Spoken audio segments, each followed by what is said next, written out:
Bueno, vamos a continuar. Están todas las partes.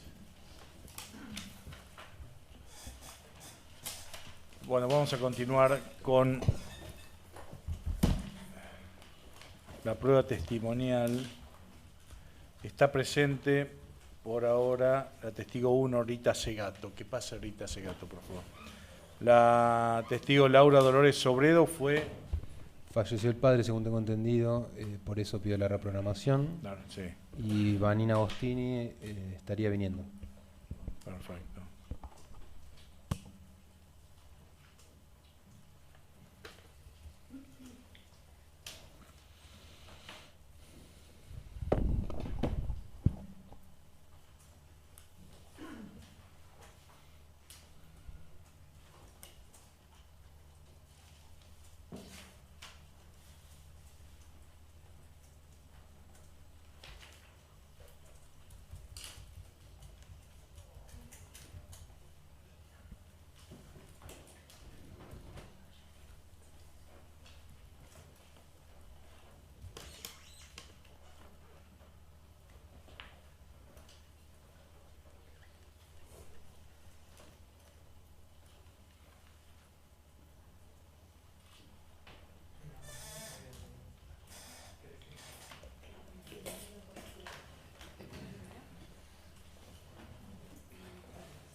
Buenos días. Tome asiento, por favor. Aquí, en esta silla. Así.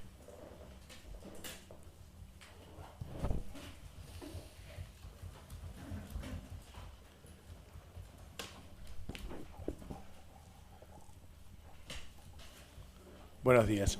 Usted ha sido convocada a declarar como testigo, sí. Como testigo que tiene la obligación de decir la verdad y es mi obligación informarle que las penas del falso testimonio llegan hasta los 10 años de prisión.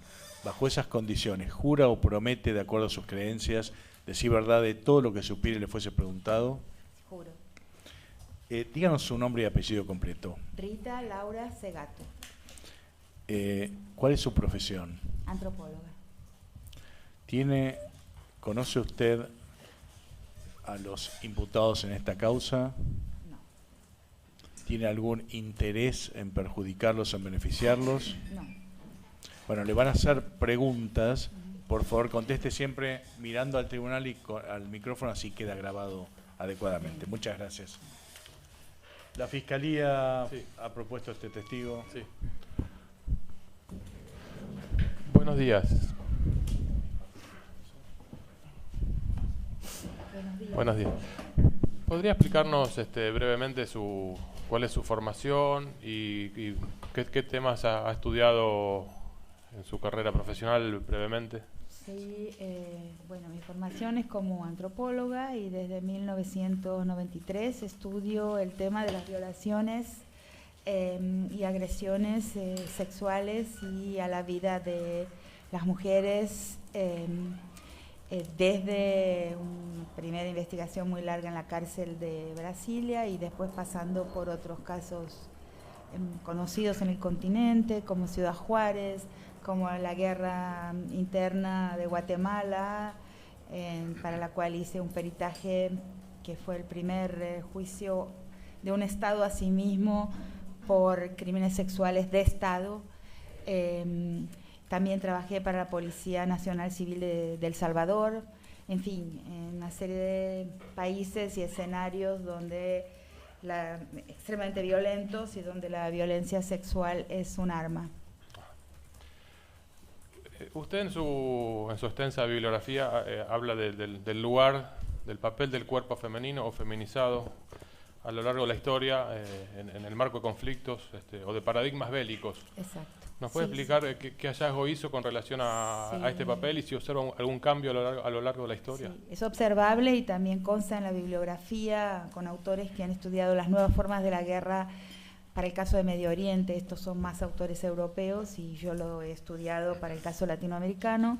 Se puede afirmar que existe una discontinuidad en la historia de las guerras. ¿no? Que las guerras, hasta que fueron guerras entre estados, el daño al cuerpo de las mujeres, que fue siempre un daño muy grande, fue un daño colateral de la guerra. Y a partir de un momento en la historia que la jueza Elizabeth Odio, de Costa Rica, que fue jueza para el caso de la ex Yugoslavia,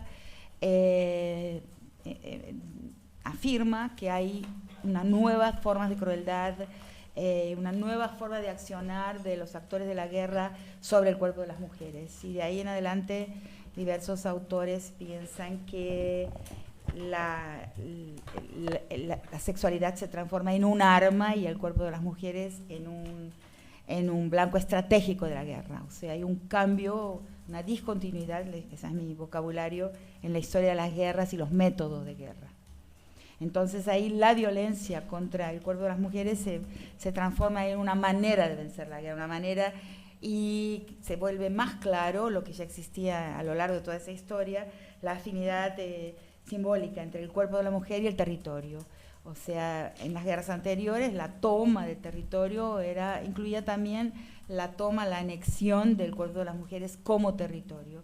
En las guerras contemporáneas, después de Yugoslavia, eso es impreciso en qué momento empieza a suceder, es la destrucción, o sea, la indefensión absoluta de ese territorio que es expresada en el acceso carnal.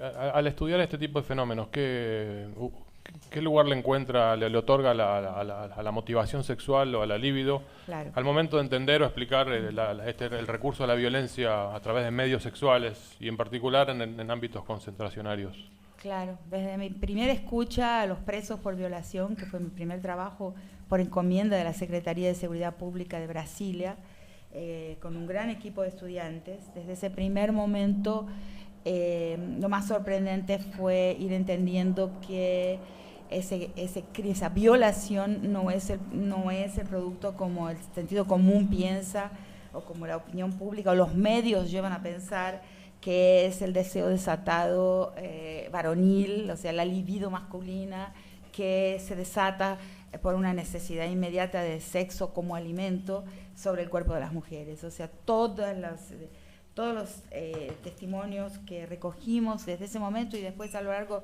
de una larga vida de muchísimos años estudiando el tema de la violación, es posible concluir que la libido no está dirigida al cuerpo de la víctima, sino que está dirigida existe, pero está dirigida en direcciones que no eran las que sospechábamos. O sea, y es una forma de describir a qué dirección se orienta esa libido, es hablar del poder, o sea, en el caso de la masculinidad, de la potencia. O sea, es un crimen de retroalimentación de la potencia, es decir, del poder, son sinónimos, ¿no? En sus varias formas, ¿no? La más accesible al sentido común, la potencia sexual, pero en realidad la potencia sexual se sustituye por una serie de otras potencias, como son la potencia física, la potencia bélica, la potencia política, la potencia económica, la potencia moral, porque el sujeto violador es un moralizador, es un sujeto moral por excelencia, y también la potencia intelectual. Entonces, en el cuerpo de la víctima se encuentra el tributo que alimenta, ¿no?, la posición potente, ¿no?, del violador. Usted entonces en sus estudios habla de la violencia por medios sexuales como violencia expresiva. ¿Nos podría ampliar un poco este concepto y si se vincula con lo que usted recién afirmó sobre el carácter moralizador del agresor? Claro, porque el agresor en primer lugar es un miembro de un grupo de pares, ¿no?, que en mis primeros textos, mis primeros trabajos les llamo de fratría masculina o de cofradía masculina, o también les llamo de hermandad, ¿no?, o un club de hombres, porque eso es lo que constataba en las escuchas a los violadores presos sentenciados por ese crimen. Solo que más recientemente fui entendiendo que se trata de una estructura corporativa, o sea, de la corporación masculina. Entonces, es un crimen corporativo que va dirigido a los miembros, a los otros miembros de la corporación, porque Y eso es lo que alimenta el deseo de la realización, de la extracción de lo que llamo ese tributo de la posición femenina, es lo que va a titular para permanecer como miembro de una corporación. Creo que eso es útil para comprender las violaciones vinculadas al Estado, ¿no? Como en el caso de Guatemala, como en el caso que acabo de examinar durante varios meses del año pasado de la Policía Nacional Civil de El Salvador.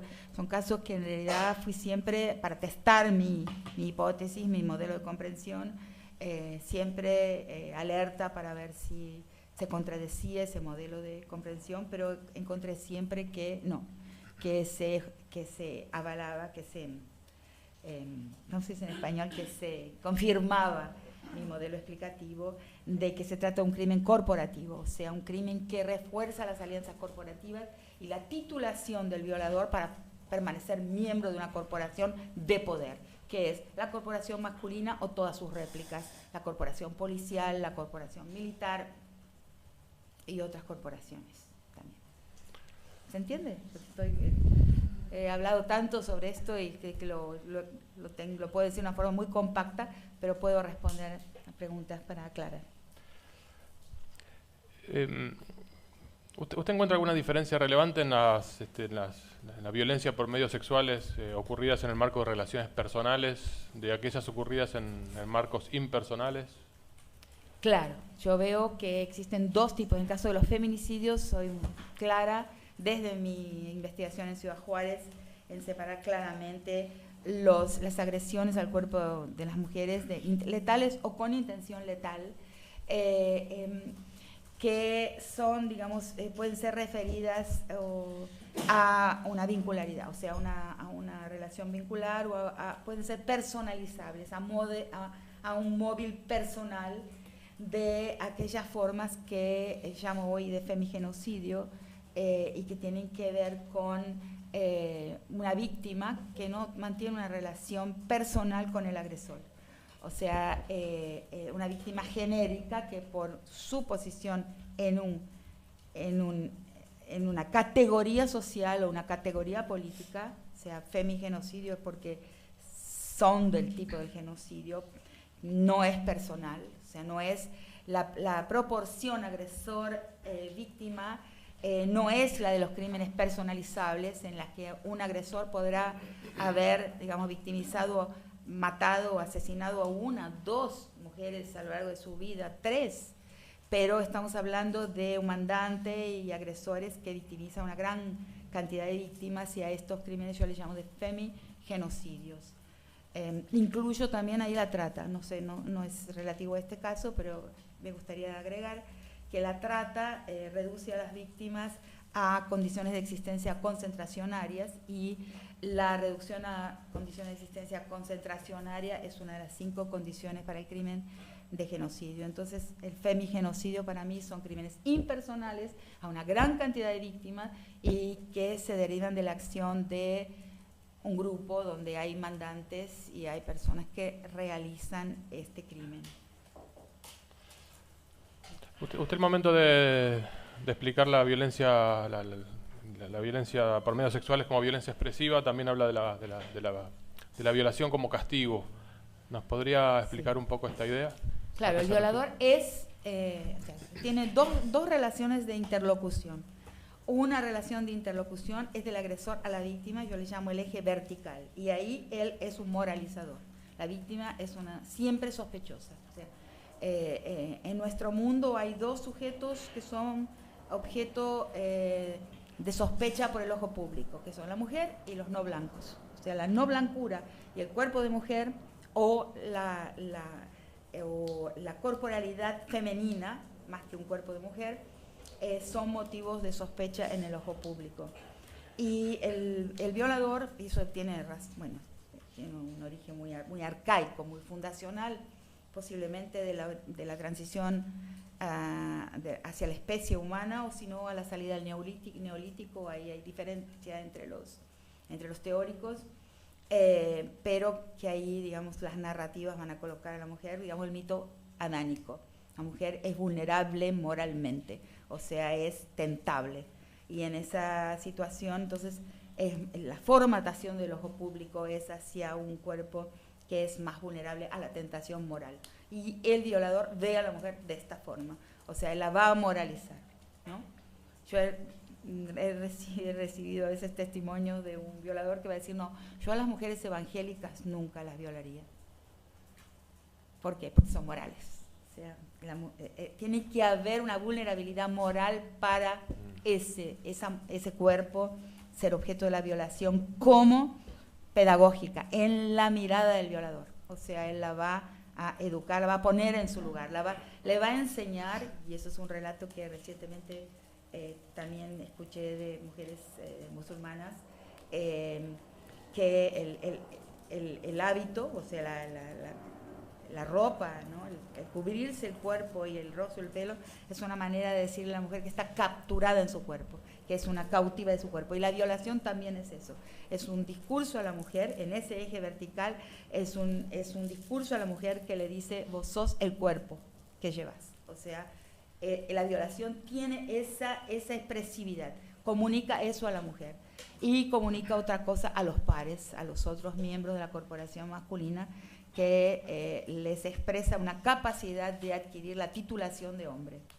O sea, en ese sentido hablo de un mandato de violación, que es general para el patriarcado, pero que se agrava en las situaciones de las nuevas formas de la guerra, por ejemplo, las guerras represivas, que son una de las nuevas formas de la guerra paraestatal. De la violencia por medios sexuales ocurridas respecto de hombres, ¿qué puede decirnos? Que coloca, bueno, por ejemplo, el caso clásico de Abu Ghraib, ¿no? De la foto clásica de la cárcel de Abu Ghraib en Irak, ¿no? Donde hay una mujer que mantiene un grupo de presos musulmanes con los genitales expuestos. O sea, ahí hay una violación que es un paradigma, porque la violadora es una soldada, es una mujer, pero soldada, o sea, está en una posición masculina. Y los cuerpos violados con sus genitales expuestos son de hombres, ¿no? O sea, es el caso extremo de la violación, ¿no? Donde hay una civilización donde los hombres pueden ser violados por una mujer. O sea, el caso máximo de la expresión de la reducción a la posición de indefensión absoluta y de vulnerabilidad moral absoluta por parte de hombres musulmanes, ¿no? Es un caso, un paradigma para la lectura de lo que estoy queriendo decir, como la violación como la expresión de una relación de poder. En su trabajo de campo con víctimas, ¿usted encontró dificultades de las víctimas para narrar los hechos? Y en particular le quiero preguntar si observó alguna diferencia entre mujeres y varones al momento Los hombres no relatan. O sea, uno de los casos que estuve acompañando recientemente, después del caso Sepursarco, en el que hice uno de los peritajes, estuve acompañando a una de las fiscalías en las que está siguiendo casos de hombres violados, pero hay una gran dificultad por parte de los hombres de denunciar y describir sus violaciones. O sea, porque en el hombre, cuando su masculinidad es puesta en jaque, vulnerada, toda la dignidad humana se compromete en el hombre, ¿no? Hay un comprometimiento, perdón, no me acuerdo si... Compromiso. Compromiso, me mezcla el portugués a veces. Se compromete completamente la posición masculina, que es dignidad, es entendida como honra, dignidad, y ahí toda la persona social del hombre, digamos, decae si hay una declaración pública de que el hombre, su cuerpo ha sido vulnerado por la forma sexual, lo cual nos revela cómo el acceso carnal sexual. Yo considero que toda tortura es una forma de acceso carnal. Ahora, el acceso carnal de tipo sexual es la forma más extrema de la indefensión de la víctima, porque ahí compromete su moralidad, obviamente, y en el caso de los hombres, su completa dignidad humana. Por lo tanto, es muy difícil obtener testimonios masculinos sobre su propia violación. Estoy acompañando un caso en Guatemala en que se sabe que ocurrió, que hubieron hombres vestidos de mujer saliendo de centros de detención, pero es muy difícil obtener esos relatos públicamente. Bueno, yo por ahora no tengo más preguntas, le doy a otras partes la posibilidad de preguntar. Solo sí, quisiera sintetizar todo esto para decir que la violación es una forma extrema de acción de poder, de acto de poder y dominación sobre el cuerpo de una persona, hombre o mujer. Bueno, antes de terminar, le iba a preguntar una pregunta genérica, si usted quería agregar algo más sobre lo que usted estudió, sobre todo en fenómenos concentracionarios. No sé si el presidente prefiere que esta pregunta la dejemos para después, como una pregunta global, o... No. Ah, bueno. Algo que no le haya preguntado yo específicamente, si usted quiere agregar. Sí, quisiera agregar esto que he pensado con relación justamente a este caso, que es cuando un superior entrega los cuerpos de su víctima a sus subordinados, ¿no? O sea, el superior, digamos, no ha él en persona realizado el acceso carnal de tipo sexual a su víctima, pero la entrega para esto. O sea que ahí vemos también un grado mayor todavía de indefensión, porque hay una entrega del cuerpo, ¿no?, a sus subordinados, ¿no? Y he estado pensando en cómo llamarle a esto un nuevo concepto sobre el que pienso escribir inmediatamente, que es el proxenetismo concentracionario. O sea, ahí hay una entrega de un cuerpo a alguien para que haga con ese cuerpo lo que desee. ¿Y cuál sería el lucro? Si no es un lucro, como en el caso del proxenetismo en los prostíbulos, en la trata. ¿Cuál sería el lucro? El lucro es un lucro de poder. O sea, para mí, como dije, hay 7 potencias, 7 poderes que se entrecruzan y que se retroalimentan. Entonces, no hay un lucro monetario, pero sí hay un lucro en la potencia del centro, en la potencia de esta estructura militar que se va a realimentar de esta forma con este tipo de proxenetismo concentracionario. Si entiendo bien, en el caso del proxenetismo, el lucro es del proxeneta y el cuerpo que entrega sería el de las personas que trabajan para él. A esas personas que trabajan bajo su mando, les entrega los cuerpos, ¿no? Para inclusive ser violados sexualmente, ¿no? Agredidos por medios sexuales, que es la forma más correcta de decirlo, ¿no? Porque no se trata de una agresión sexual, sino una agresión por medios sexuales. Ahí la sexualidad funciona como un arma, ¿no?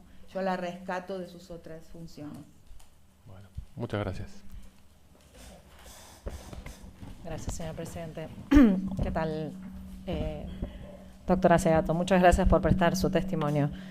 En realidad quería solamente quizás profundizar algunos de los conceptos para que nos quede más claro a todos. En principio, si podría profundizar el concepto de agresión sexual o, digamos, agresiones con fines sexuales, que recién hizo varias menciones, y para también distinguir o no, o incluir ahí las violaciones o las violencias con acceso carnal. Justamente no son agresiones con fines sexuales, es exactamente al contrario. Son agresiones sexuales con otros fines, que son de dominación.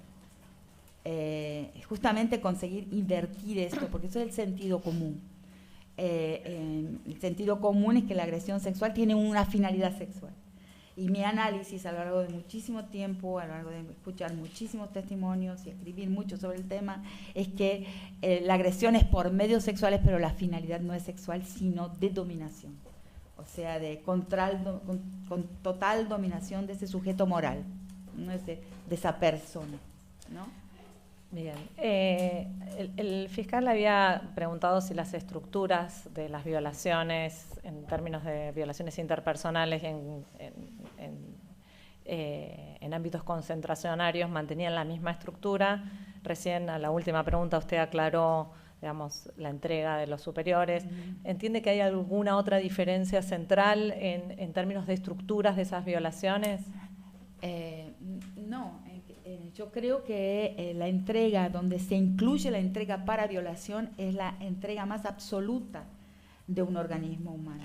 O sea, no hay siquiera ese límite, que sería el último límite dado por una moralidad, inclusive dentro de las filas militares. Ahora, lo que quisiera hacer notar también es que hay una regularidad en general. Esa entrega de alguien que está en una posición de indefensión absoluta y cuya indefensión se vuelve máxima porque la entrega es también para el acceso de tipo sexual, que es prácticamente en nuestro mundo una muerte moral del sujeto, ¿no? Y no solamente una muerte moral del sujeto, sino una muerte moral de las figuras masculinas, padres, hermanos, cónyuges, que deberían ser capaces de proteger, ¿no?, ese cuerpo, esa persona. Inclusive hay lo anoté aquí porque algo que me impresionó muchísimo de un documental que vi de entrevistas con detenidas en ese mismo periodo histórico, que es una detenida en la cárcel del Buen Pastor en Córdoba, y es un documental de Amaranta González, que se consigue en internet inclusive, donde una de las entrevistadas relata que cuando sale de su situación de detención, al encontrarse con su padre, ella quería narrar esos años, o sea, no narrarlos, pero contar cómo estaba, cómo se sentía, y el padre no quería escuchar más nada, solo le preguntaba: ¿pero te violaron? ¿Pero te violaron? Pero lo único que a su padre le interesaba es saber si la habían violado. Eso es un dato importantísimo, porque en ese dato se revela que la agresión, la violación sexual a la víctima es una violación a aquellos sujetos masculinos que en un imaginario arcaico deberían ser capaces de protegerla. O sea, su padre, su hermano mayor, o sea, los miembros masculinos de su familia, su cónyuge. Y en algunos casos inclusive sus hijos. O sea, la violación es por interpuesta persona una violación a la masculinidad de su medio. En ese sentido, ¿podría tener alguna hipótesis sobre el efecto que pueden tener las violaciones en ámbitos concentracionarios de mujeres frente o al lado de sus compañeros o parejas? Absolutamente, frente o al lado, o si no, la propia imaginación de esas parejas de lo que le está pasando a sus mujeres es una derrota. Por eso los autores hoy, Mary Kaldor es una autora inglesa que va a hablar sobre las guerras del Medio Oriente, hablan de una feminización de la guerra. Es regular, o sea, es sistemático. Las guerras hoy son feminizadas, porque una forma barata y absolutamente eficaz de rendir a los hombres del grupo enemigo es a través de sus mujeres, a través de la mancillación, de la profanación. Se llaman también guerras de profanación, guerras profanadoras en la literatura. Por mí, una última pregunta. Más allá de que sus trabajos de investigación, como relató al principio, no estuviesen dirigidos a el periodo de la dictadura cívico-militar en Argentina, si también tiene una hipótesis sobre cuál es el lugar que ocuparon las violaciones en el marco del terrorismo de Estado. Yo creo que fueron muy frecuentes y están llegando muy tarde a los juicios. Es muy importante que se considere, sobre todo a la luz de esa literatura que es mundial. O sea, para el caso de Guatemala, que es un caso que trabajé mucho tiempo sobre el mismo, hay apenas 2 medio párrafos en los manuales de formación de los militares. Uno en el Plan Sofía y en el otro en otro manual general de operaciones militares. Son 3 líneas que dice así: y aquellos soldados que presentan escrúpulos con relación al cuerpo de las mujeres y los niños, habrá que trabajarlos, habrá que prepararlos para que sean capaces de perder esos escrúpulos en casos de necesidad. O sea, son apenas 3 líneas en 2 manuales diferentes para una guerra que durante 6 años cometió todo tipo de formas de violación y de esclavitud sexual contra las mujeres de Guatemala, sobre todo las mujeres indígenas. Y no está, o sea, eso no está escrito, se encuentra ese trazo en apenas 2 manuales distintos para territorios distintos dentro de Guatemala, apenas la mención de que deben perder sus escrúpulos, nada más.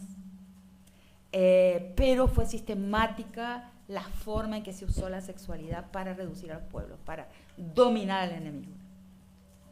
Muchísimas gracias, doctora. Gracias, presidente. Doctora, adelante.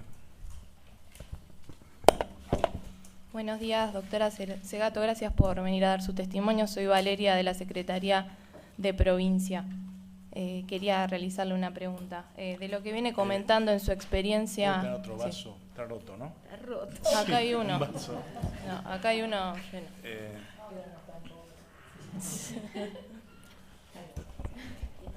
Gracias. Sí, dámelo a mí. Bueno, sí. Quería preguntarle en el caso de Guatemala, en la experiencia que estuvo ahí usted, ¿qué significa o qué significó esa condena de delitos sexuales como una práctica sistemática y la relación que puede traer usted con lo sucedido en nuestro país y en el juicio en el que estamos en este momento? Claro, primero se trajo el crimen sexual al campo de lo plenamente público, ¿no? Que es muy difícil porque el sentido común de los operadores del derecho es un sentido común vulgar, o sea, es un sentido común igual que un relojero, un carnicero, un físico, un químico. Aquel vaso, Luisa, aquel vaso póngale abajo para que no... Ah, gracias. Y es un sentido común que, como dije recientemente, coloca a los crímenes de las mujeres como un crimen menor. Eso es un concepto, no es coloquial, es una categoría, un crimen menor. Quiere decir un crimen que es el error zafaroniano también en mi crítica, a pesar de la extraordinaria inteligencia de nuestro gran juez. Cuando va a haber los crímenes los crímenes misóginos, los va a capturar dentro de la intimidad, dentro del campo de lo privado y lo íntimo, que es un error. Deben salir de ahí, porque ahí se transforman automáticamente en un crimen menor, o sea, un crimen del campo de la intimidad de las personas. Así como mi prédica desde hace mucho tiempo es que se comprendan, ni siquiera uso la expresión crímenes de odio, porque la noción crimen de odio los va a psicologizar, los va a colocar en el campo del sentimiento y de la psique del agresor. No, son crímenes plenamente públicos, son crímenes plenamente políticos en el sentido de públicos, y por eso el juicio de Guatemala fue importantísimo, porque lo coloca como un crimen de Estado sexual. El Estado puede cometer crímenes sexuales. Es un momento fundamental para mí en la historia del derecho haber dado ese paso. Y están presos y están condenados. Ahora corre riesgo la sentencia, pero están condenados a aproximadamente 100 años los dos agresores responsables, digamos, máximos por haber justamente entregado los cuerpos, ¿no?, de un grupo de mujeres indígenas mayas quechíes a los soldados en un cuartel de descanso. Llamado por la población de cuartel de descanso. Entonces, publicizar, sacar de la intimidad, trabajar contra todo aquello que nos lleva a entender lo sexual en los casos de la relación por ejemplo, de represiva, como es este caso, sacarlo de la intimidad es absolutamente, deslibidinizarlos, es absolutamente fundamental, porque solo así los crímenes contra las mujeres, los crímenes sexuales contra las mujeres no serán más un crimen menor.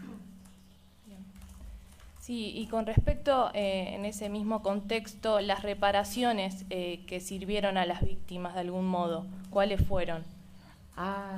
Sí. Porque, bueno, en el caso en que trabajé, sí. Guatemala, las mujeres y la población en general ve al Estado como un padre, una figura paterna del Estado, ¿no? Entonces, perdón, al micrófono puede hablar. Sí, gracias. El Estado tiene una especie de ese imaginario arcaico en el que pensamos no solo con la razón, sino también con la imaginación. El Estado es un padre, es una paternidad. Entonces, en el caso de ellas, hubo muchos tipos de reparación, pero la central es que pudieron decirle a ese padre que eran inocentes de ese deseo. Porque lo que hace la sociedad para reducir la disonancia cognitiva, o sea, para la sociedad decir, bueno, que no estamos tan oprimidos. Entonces, porque la víctima se lo buscó. Es automático hacer Es impresionante el automatismo con que culpabilizamos a la... En el caso de la mujer es tan complicada la justicia que cuando una mujer comete el mismo crimen que un hombre, los tribunales tienden a darle una pena mayor, porque es moralmente más culpable que un hombre al cometer un crimen, por ejemplo, de asesinato. La tendencia general mundial es dar una pena mayor a la mujer por un crimen igual al cometido por un hombre. Y al revés, cuando el crimen es contra la mujer, el autor tiene una pena menor. O sea, es de alguna manera indultado, porque los crímenes contra las mujeres son crímenes que tienen que ver con lo privado, con lo íntimo, con el hogar, con la casa, con el cuerpo, con el deseo. Entonces no es un crimen plenamente público. Bien. Y la última pregunta con respecto a esto que habla de qué características tendría que cumplir una mujer y qué no, ¿cómo lo puede relacionar con estas compañeras que fueron militantes, que participaron políticamente Claro, porque al ser victimizadas sexualmente, como en el caso que no terminé la respuesta, lo que estas mujeres querían es que el Estado les dijeran son inocentes. Ustedes no tuvieron culpa de su violación, porque fue automáticamente de sus comunidades, de su aldea y también de toda la sociedad, revictimizarlas por su victimización. En este caso supongo que se trata de un proceso no idéntico a mujeres indígenas, pero también la mujer violada se siente culpable de su violación, y que el Estado asuma y diga que fueron inocentes de su violación es casi una forma de inocentar a la víctima. Y la víctima lo necesita. Gracias. Gracias. Doctora. Muchas gracias. Gracias por su testimonio. Le quería preguntar, ¿puede usted hablarnos del caso de la inhibición del relato en este tipo de delitos? La inhibición del relato, ¿cómo es esto de que las víctimas muchas veces o tardan en recordar lo que les pasó? Así, sí. Y bueno, claro, porque es de todas formas de tortura, porque también es una tortura, y ahí recuerdo algo que para mí también fue muy clarificador, que es el voto en separado de la jueza Cecilia Medina en el caso del campo algodonero juzgado en Santiago de Chile en 2009, cuando el tribunal culpabiliza al Estado mexicano. La Corte Interamericana de Derechos Humanos da al Estado mexicano como culpable, pero no quiere aceptar que la violación que esas mujeres sufrieron hasta la muerte, fueron también tortura. O sea, porque la tortura sí es un crimen plenamente público. Entonces no accedieron a decir que en realidad la violación forzada es la forma extrema de tortura, es la forma máxima de la tortura. Y la jueza que presidió ese tribunal, que es la jueza Cecilia Medina de la Corte Interamericana, dio a un presidente del tribunal su voto en separado para afirmar que el crimen de tortura estaba presente ahí también, a pesar de haber sido violaciones. Ese debate ahí es importantísimo, porque nos muestra cómo los tribunales tienen dificultad para ver la agresión sexual como un crimen plenamente público, como el de tortura, o una de las formas de tortura, que es la forma extrema de tortura, que es tan extrema que hace inclusive difícil el relato, porque va a la territorialización, a la dominación, digamos, de la parte interna, de la parte más íntima del cuerpo y de la moral de la persona. O sea, de todas las formas de tortura es la más extrema. Por eso su relato es el más difícil. Muchas gracias. De nada. ¿Las defensas van a preguntar? No, gracias. Sí. Casualmente sobre esto último, señora, a ver si nos ayuda un poquito. Nosotros en Derecho tenemos un problema cuando se nos presentan uno o más hechos que afectan lo que llamamos distintos bienes jurídicos, ¿sí? En casos como los que estamos acá analizando, están en juego la libertad. Hay personas que han denunciado que fueron privadas de su libertad, que fueron sometidas a tormentos físicos, a tormentos psicológicos, y a su vez hay personas que además han dicho que han sido violadas. El derecho resuelve esas situaciones de una manera que no hace falta que yo se la explique acá, porque inclusive sería muy difícil hacerlo y no hay mucho consenso tampoco en este sentido, pero lo que me gustaría, o quizás usted nos puede ayudar un poco, sobre todo a partir de esto último que acaba de decir, es cómo la resuelve usted desde su ciencia, desde su saber interdisciplinario, cuando concurren este conjunto de afectaciones en una o más personas, es decir, a una persona que se la tiene privada de su libertad, que se le aplica una picana eléctrica, que se le amenaza diciendo que tiene determinado familiar cerca al cual se le puede hacer daño, se le va a hacer tal otra cosa si se la amenaza, y además se la somete sexualmente. Entonces, este universo de ataques, ¿cómo los relaciona usted? Los relaciono, claro, todos son gravísimos, ¿no? Ahí va a depender también de la víctima, bastante, en gran medida, cuál es el valor jurídico que ha sido agredido en ella, ¿no? Porque, digamos, podrá existir una víctima que piense que la agresión moral, el asesinato moral de su persona es la letalidad, la forma de agresión extrema, más que la vida misma. O sea, ahí habrá que escucharla. Para mí, la vida misma es el extremo, o sea, la máxima agresión, el delito mayor. Pero puedo imaginar una víctima para la cual la agresión, su asesinato moral, ¿no? Su reducción moral extrema por medios sexuales, porque por medios sexuales se llega a la agresión moral extrema, como dije, de la víctima y de sus familiares masculinos sobre todo. Para alguna víctima puede llevar al suicidio. De hecho, han existido suicidios por violación. Pero a ver si yo le pregunto, más allá, y no dejo de resaltar la importancia de lo que nos puede decir cada una de las víctimas, le pregunto a usted,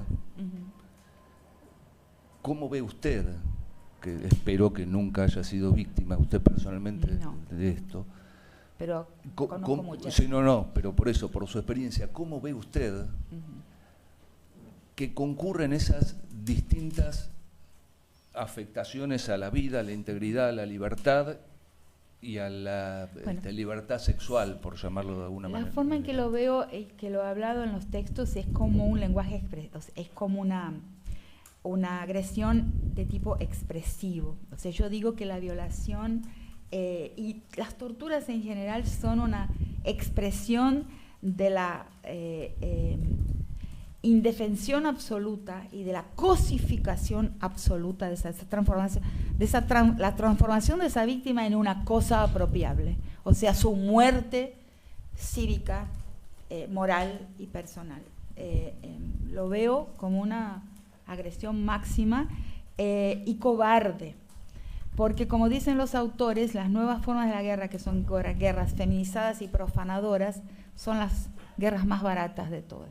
O sea, perpetradas por sujetos cobardes que de una forma estudiada, ¿no?, consiguen la dominación total de ese campo sobre el cual ejercen su dominación, ese territorio sobre el cual ejercen su dominación, que son los cuerpos y las psiques de estas personas. Lo veo como de las formas más cobardes de la agresión humana. Una guerra en la que el agresor no hay simetría, ¿no?, entre la posición del agresor, del guerrero, y no hay relación entre guerreros, no hay una relación militar simétrica a la misma distancia de la mira del agresor y de la agredida o el agredido. Entonces son las guerras más cobardes de todas. No sé si le respondo lo que me preguntó. Sí, señor. Muchas gracias. Bueno, si no hay más preguntas, le agradezco muchísimo su presencia aquí y su testimonio, y su declaración ha concluido, puede retirarse. Muchas gracias. Buenos días. Gracias. ¿Ha llegado Vanina Agostini?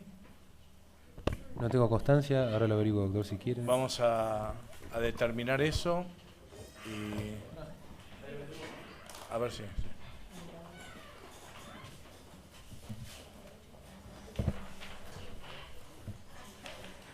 Señor presidente, aprovecho este intervalo para desistir un testigo cuyo ofrecimiento fue por esta parte y está prevista su citación para el 1 de octubre, la señora Laura Veledo.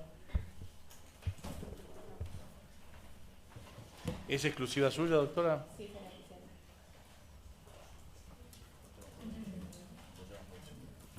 Se tiene por desistido entonces el testimonio de Laura Veledo, propuesto simplemente o únicamente por la defensa oficial.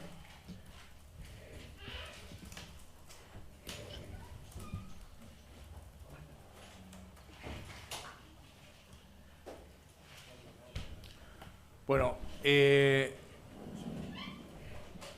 vamos, no ha llegado la testigo Vanina Agostini, que teóricamente venía. Sí.